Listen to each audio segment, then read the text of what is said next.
B Ashok IAS സ്ഥലമാറ്റത്തിൽ വീണ്ടും സർക്കാരിന് തിരിച്ചടി. പേഴ്സണൽ ആൻഡ് അഡ്മിനിസ്ട്രേഷൻ വകുപ്പിലേക്ക് മാറ്റിയ ഉത്തരവ് കേന്ദ്ര അഡ്മിനിസ്ട്രേറ്റീവ് ട്രൈബ്യൂണൽ തള്ളി. വിഷ്ണു സുരേഷ് വിശദാംശങ്ങളുമായി. വിഷ്ണു, ഇന്നലെയാണ് ഈ മാറ്റം, അതിന്റെ ഉത്തരവ് സർക്കാർ പുറത്തിറക്കിയത്. ഉടൻ തന്നെ തിരിച്ചടിയും വന്നിരിക്കുന്നു. വിവരങ്ങൾ.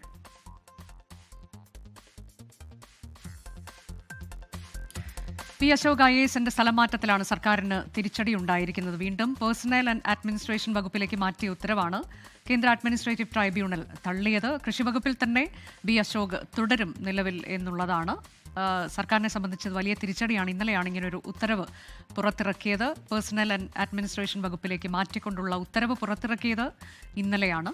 വിഷ്ണു, വിശദാംശങ്ങൾ പറയൂ.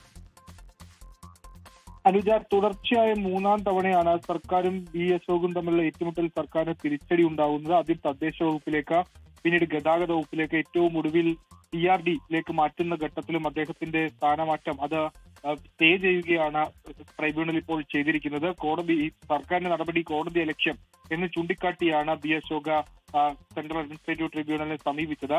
ഇന്നലെയാണ് അദ്ദേഹത്തെ കൃഷി വകുപ്പ് പ്രിൻസിപ്പൽ സെക്രട്ടറി സ്ഥാനത്ത് നിന്ന് മാറ്റി TRD വകുപ്പിലേക്ക് സ്ഥാനം മാറ്റി എന്ന തരത്തിലുള്ള ഉത്തരവ് പുറത്തിറക്കിയത്. കഴിഞ്ഞ ആഴ്ചയും സമാനമായ രീതിയിൽ ഉത്തരവ് പുറത്തിറക്കുകയും അദ്ദേഹം ട്രിബ്യൂണലിനെ സമീപിക്കുകയും ട്രിബ്യൂണൽ ആ ഉത്തരവ് സ്റ്റേ ചെയ്യുകയും ചെയ്തിരുന്നു. ഇത് കോടതിയിന്മേലുള്ള വെല്ലുവിളിയാണ് സർക്കാരിന്റേതെന്ന് ആണ് നിലവിൽ നൽകിയ ഹർജിയിൽ വ്യക്തമാക്കിയത്.